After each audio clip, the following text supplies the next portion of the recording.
Las redadas en Los Ángeles y otros puntos de California han provocado duros enfrentamientos en esa ciudad entre migrantes y elementos de la Guardia Nacional, que han actuado con particular rudeza y deteniendo a decenas de manifestantes que también actuaron con violencia. Esta noche se reportan nuevas protestas. Mientras la presidenta Sheinbaum llamó a actuar con respeto a los migrantes en los operativos y condenó la utilización de la violencia, el presidente Trump dijo que los manifestantes son alborotadores e insurrectos y ordenó movilizar un mayor contingente de la Guardia Nacional a Los Ángeles, además de 700 elementos, 700 Marines, para controlar esas movilizaciones, mientras que el gobernador de California, Gavin Newsom, dijo que demandará a Trump por la intervención que consideró ilegal en su estado, y el presidente dice que mandará arrestar a Newsom.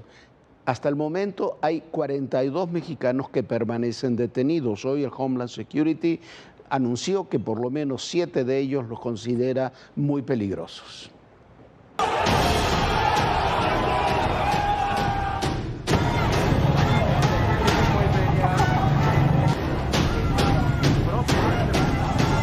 Crece la tensión en Los Ángeles, California. Por cuarto día consecutivo, cientos de manifestantes salieron a las calles para oponerse a los operativos del gobierno de Estados Unidos contra inmigrantes. Activistas y líderes de la comunidad hispana se reunieron afuera del centro de detención donde se encontraba el líder sindical, David Huerta, arrestado en las redadas del viernes y liberado este lunes tras pagar una fianza de $50,000. ¡Se puede! ¡Sí!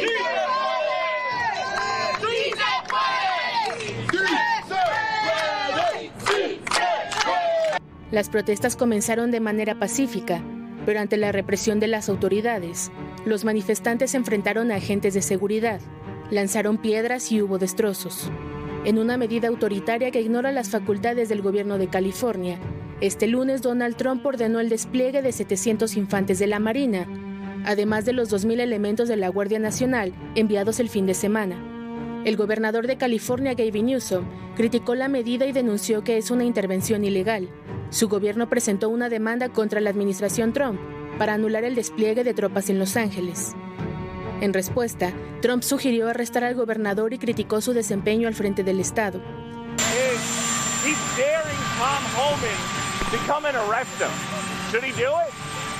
I would do it if I were Tom. I think it's great. Gavin likes the publicity, but I think it would be a great thing.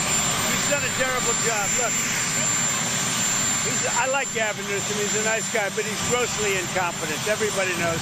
En los disturbios detuvieron a decenas de personas, además de usar bombas de gas y bombas de goma para dispersar a los manifestantes. A pesar de la intervención de las Fuerzas Armadas, las protestas se han extendido a otras ciudades como Sacramento y San Francisco. México expresó su preocupación por las redadas antimigrantes en varias ciudades de Estados Unidos, particularmente en Los Ángeles. La Secretaría de Relaciones Exteriores solicitó a las autoridades estadounidenses respetar los procedimientos migratorios, respetando la dignidad humana y el Estado de Derecho, y reiteró su compromiso con la protección y defensa de los mexicanos en el extranjero, implementando protección consular con el objetivo de dar asesoría legal en caso de ser detenido en un operativo migratorio. Mientras Donald Trump calificó a los migrantes de Los Ángeles como alborotadores e insurrectos. Bueno, mire, no le hacen ningún favor ni a los migrantes ni a México estas acciones de violencia, ¿sí? Más allá de que sean justas las demandas, ese es otro tema. Ese tipo de acciones de violencia, quemar patrullas, hacer lo que hacen aquí los de la coordinadora, los de Ayotzinapa, cualquiera que se quiera manifestar y que presente credenciales supuestamente de izquierda, no se puede hacer en la Unión Americana. No se puede hacer en la mayoría de las democracias del mundo, no se acepta. Entonces, cuando uno ve embosados, cuando ve que hay en las manifestaciones banderas de Palestina, en medio de una manifestación supuestamente contra las redadas migratorias, ahí el tema comienza a contaminarse demasiado. Por supuesto que hay posibilidades de manifestarse y que se debe manifestar. Lo decíamos en la mesa hace unos minutos, hay una extraordinaria historia de manifestaciones de lo que se llamó el movimiento chicano en los años 60 y los 70 en California, con líderes sociales como César Chávez, que estuvo al nivel de un Martin Luther King en aquellos años, un personaje notable. Pero este tipo de actos lo que hacen es alimentar la narrativa antiinmigrante del presidente Trump. Y lo logra combatiendo al gobernador Newsom, que es un gobernador que puede ser el próximo candidato presidencial demócrata, lo hace enviando a la Guardia Nacional y a los infantes de Marina, lo hace sustentando el argumento de que hay una invasión en los Estados Unidos que a todas luces es falso.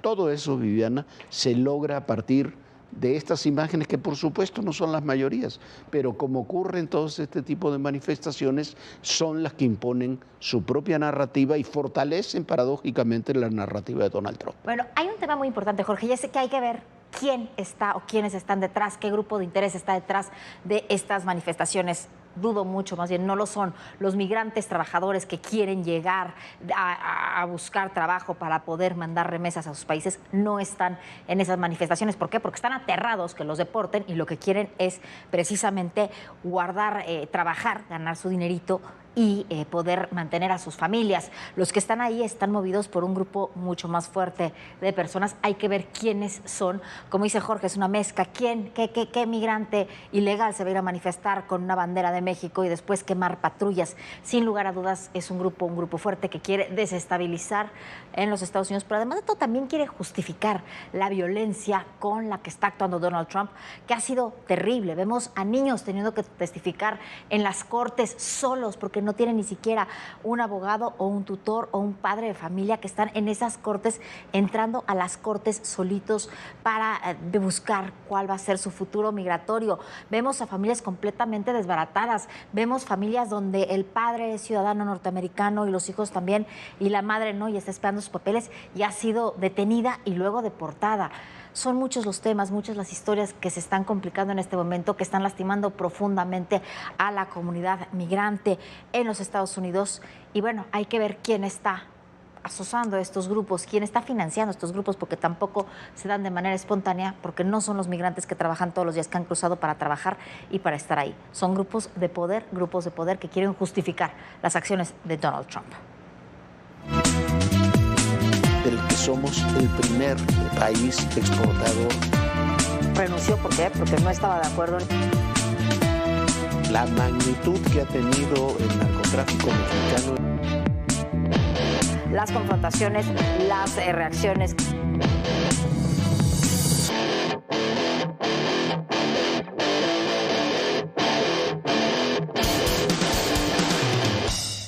Y esta es una historia de verdad trágica en Colombia. El candidato presidencial de centro derecha, Miguel Uribe Turbay, sufrió el sábado, no sé si usted vio las imágenes, un atentado que lo tiene al borde de la muerte. Un chiquito de 15 años le disparó a Uribe Turbay, que es nieto de un expresidente, de Julio César Turbay, y que su madre fue Diana Turbay, una muy destacada abogada, también periodista, que fue secuestrada por el cártel de Pablo Escobar y asesinada en el momento donde intentaban rescatarla. La historia fue contada, la historia del secuestro de la madre del candidato Uribe fue contada por Gabriel García Márquez en su libro Historia de un secuestro. Y bueno, así están las cosas también en América Latina, en Colombia.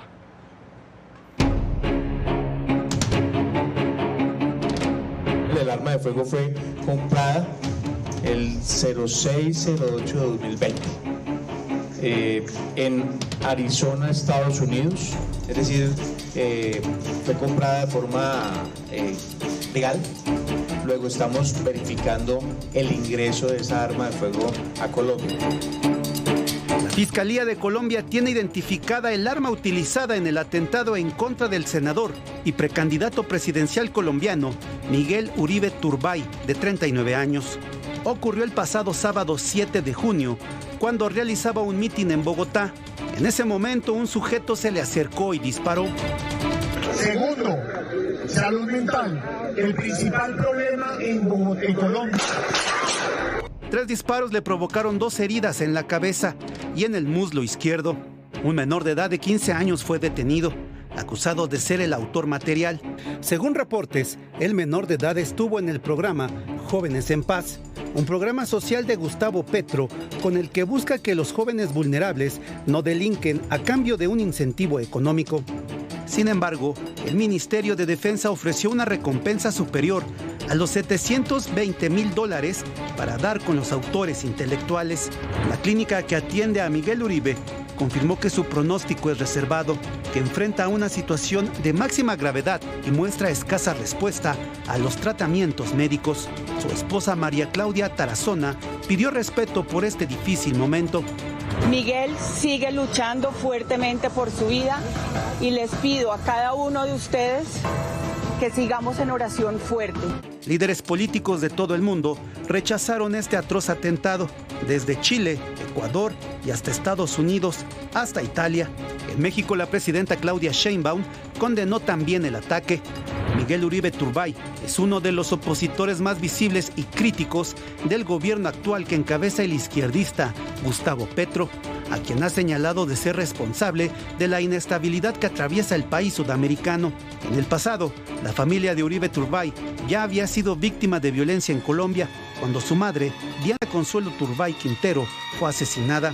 Era el año de 1990 y Diana Consuelo era periodista e hija del expresidente colombiano Julio César Turbay Ayala. En ese año fue secuestrada por un comando del cártel de Medellín, de Pablo Escobar. El secuestro se dio cuando la periodista acudió a una entrevista con el ex líder guerrillero Manuel Pérez Martínez, comandante del grupo guerrillero ELN.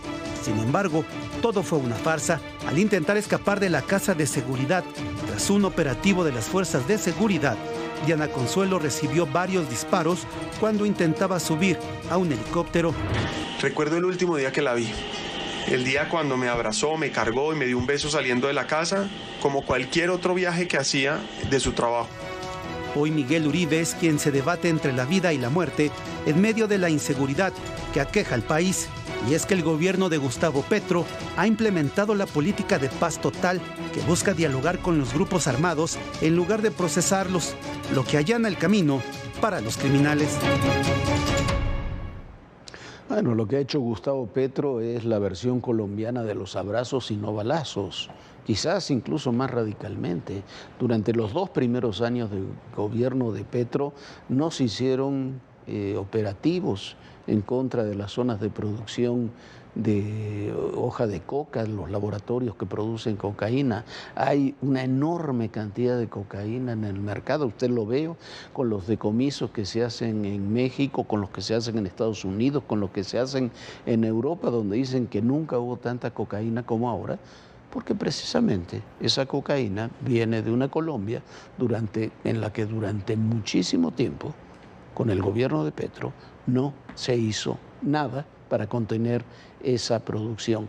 Pero no se puede separar esto que está ocurriendo en Colombia con la confirmación esta misma semana de algo de lo que le hemos hablado aquí en muchas ocasiones, aquí en Todo Personal, la creciente presencia de sicarios y entrenadores militares de origen colombiano y en menor medida centroamericanos en México, incluyendo sobre todo especialistas en el manejo de explosivos y minas. Hay colombianos con estas especialidades detenidos en Michoacán, en Jalisco, en Tabasco, en Guerrero, en Sinaloa, entre otros estados. Su presencia se relaciona con el incremento del grado de violencia de los cárteles y el necesario reaprovisionamiento de sicarios ante las bajas sufridas.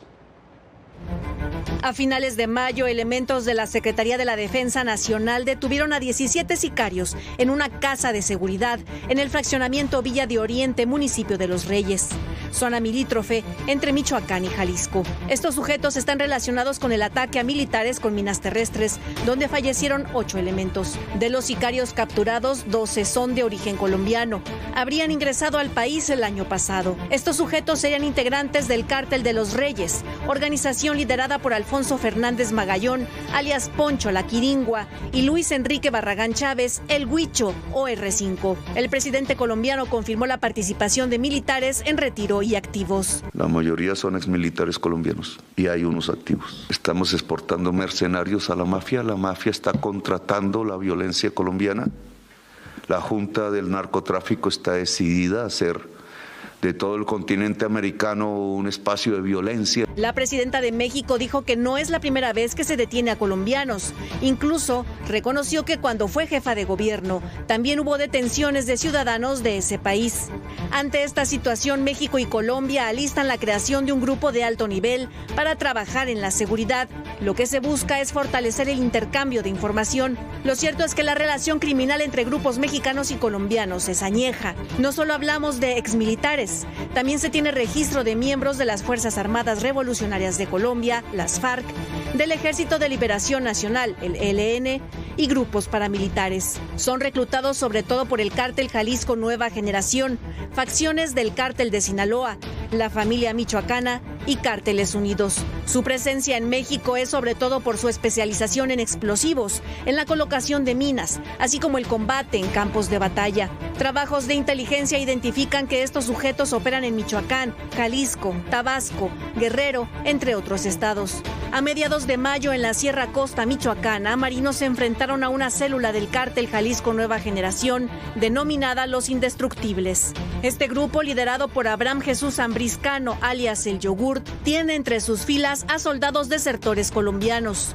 La zona limítrofe de Michoacán, Jalisco y Colima es una ruta estratégica para el tráfico de precursores químicos y producción de drogas sintéticas como la metanfetamina y el fentanilo. De acuerdo con la Secretaría de Seguridad Pública de Michoacán, en los últimos 3 años, autoridades federales y estatales detuvieron a 23 militares, exmilitares y exguerrilleros colombianos ligados a la delincuencia organizada en la Tierra Caliente, el estado con más presencia de mercenarios sudamericanos y centroamericanos. A ellos se suman 19 venezolanos y un hondureño capturados en Buenavista, Tomatlán, Aguililla, Los Reyes, Chinicuila y Tepalcatepec. Para ADN 40, Fuerza Informativa Azteca. Bueno, hay una alianza profundísima entre los cárteles mexicanos y los cárteles colombianos. Durante muchos años fueron simplemente socios. Unos se proveían de cocaína, los otros la distribuían, la vendían en Estados Unidos, pero desde hace algunos años esa sociedad se ha convertido en una alianza mucho más profunda y los cárteles mexicanos operan y participan dentro de Colombia y los cárteles colombianos tienen participación también dentro de México, como ya lo estamos viendo. No solamente eso, sino que además profundizan juntos, cada uno. Los de Sinaloa tienen sus aliados en Colombia, los de Jalisco tienen sus aliados en Colombia y han penetrado, por ejemplo, Ecuador, han penetrado también Perú, tienen relaciones con el llamado Cártel de los Soles en Venezuela, trabajan juntos para colocar droga en otros países, incluso en Europa, vía África, en muchos casos. Hay todo un proceso de alianza muy profunda entre cárteles mexicanos y cárteles colombianos que se ejemplifica en estos especialistas en explosivos que han sido detectados en los últimos tiempos. Sí ha habido, como decía el reportaje, detenciones de colombianos en el pasado, pero eran personajes que se dedicaban a la delincuencia común. Aquí estamos hablando de personajes que están intensificando la utilización de artefactos militares y explosivos a un nivel nuevo en el país.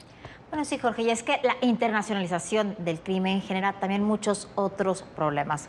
Policías chapanecos que estaban persiguiendo a criminales del cártel Chiapas-Guatemala ingresaron a ese país, a Guatemala, en la zona de frontera Comalapa, donde días atrás policías habían sido emboscados y murieron incinerados por criminales. Así están las cosas también aquí en la frontera sur de México.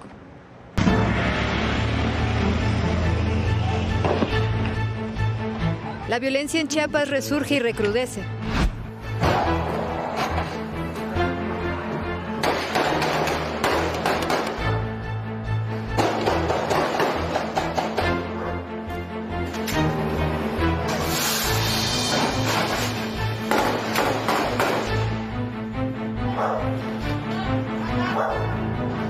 Este domingo 8 de junio ocurrió un enfrentamiento entre la Fuerza de Reacción Inmediata PACAL y un grupo del crimen organizado. Ocurrió en el tramo carretero entre Ciudad Cuauhtémoc y La Mesilla, dentro del municipio de frontera Comalapa, que está cerca de Guatemala. La Fuerza de Reacción Inmediata es el grupo especial de la policía creado a finales del año pasado por el gobernador para combatir la violencia.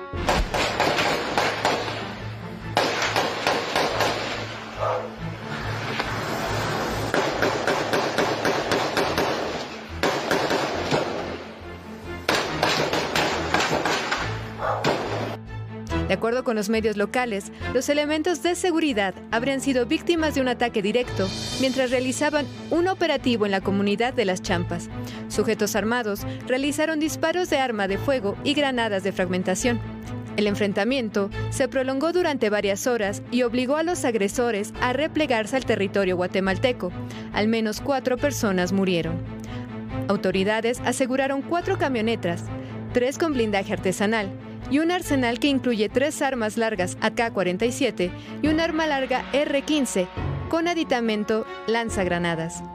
A través de redes sociales, el gobernador de Chiapas, Eduardo Ramírez, lamentó los hechos y señaló que algunos elementos de seguridad guatemaltecos están presuntamente coludidos con el crimen organizado.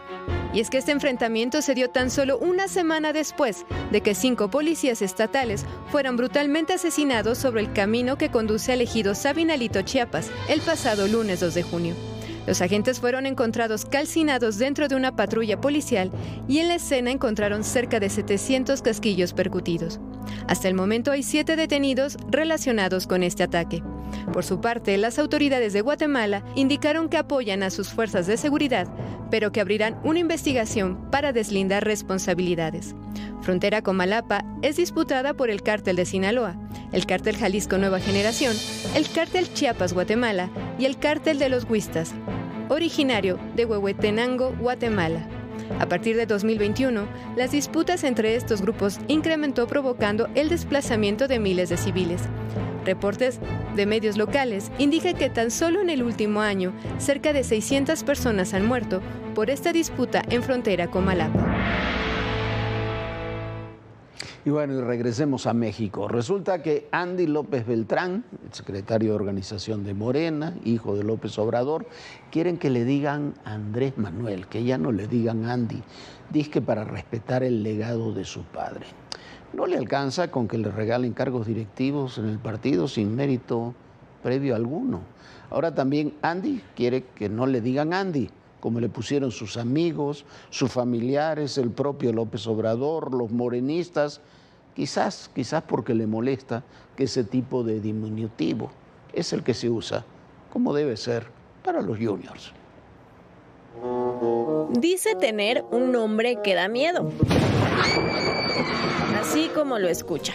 El secretario de organización de Morena, Andy, aseguró que los malos resultados que su partido tuvo en Durango en la elección del domingo es porque nunca lo llamaron por su nombre, a pesar de que se fue a vivir allá. Nunca me mencionaron por mi nombre. ¿Por qué? Porque les da miedo. Y aprovechando el viaje, Andy pidió a sus adversarios que ya no le llamen así, Andy. Aprovecho también el estar aquí para decirles, yo me llamo Andrés Manuel López Beltrán y ojalá dejen de llamarme con diminutivos y nombres que no son mi nombre. No te sientas así, Andy es... Andy. Dice que le quieren quitar el legado que le dejó su padre. Yo no me llamo Javier. Yo no me llamo Javier. Pero eso sí, Andy solo para la familia. Ahí estaba el moche para Andy o para Gonzalo. Un fragmento. Ya me dijo Andy, ya me dijo Bobby, que es mi otro hijo. Andy, sí. Andy. O para los cuates. Me alegra mucho que esté Andy, gran amigo y un hombre que está dedicado a la causa. Que viva Morena. Eso sí, sus cuates piden que ya no le llamen Andy porque es violencia política vicaria. Pero... Conozco a Gonzalo, a José Ramón y conozco a Andy. Así lo he llamado indistintamente. Y si así le dicen sus amigos, ¿qué se espera de los demás? Lunes, saludo con mucho afecto a Andy, donde quiera que esté. callar el poder. Yo me llamo Javier. Pero seguramente la vida de Andy será otra de ahora en adelante. Hola, buenas tardes, bienvenido a Coffee Tlatuani, es un placer atenderte. ¿Cuál es tu nombre? Andrés Manuel López Beltrán. Andy, perfecto. ¿Qué te vamos a servir hoy, Andy? No, me llamo Andrés Manuel. Sí, segurísimo. Bueno, entonces, Andy, ¿qué vas a pedir hoy? Que me llamo Andrés Manuel.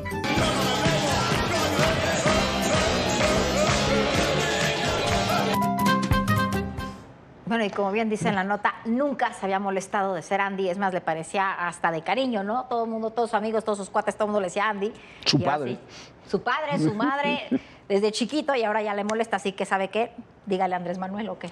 No, le vamos a seguir diciendo Andy. Digo, para que la gente sepa de quién se trata. Pero mire, me parece una de esas ridiculeces de Junior difíciles. Pero no solamente de Junior, Jorge, lo que llama la atención es que si tuviera algo que ofrecer que no fuera a su padre, pero ¿qué crees? Decía alguna conductora de televisión que la fama no se heredaba y tenía razón, ¿eh? No se hereda ni la fama ni el talento tampoco. Ya nos vamos. Muchísimas gracias por habernos acompañado. Recuerde, la fama no se hereda, así que si tiene papás exitosos o que hayan triunfado, trabaje y trabaje el triple. Nosotros ya nos vamos mañana. Que descanse, pásela bonito. Hasta mañana. Hasta mañana, Viviana. Y recuerde, en el poder y en la política, todo, pero absolutamente todo, es personal. Gracias.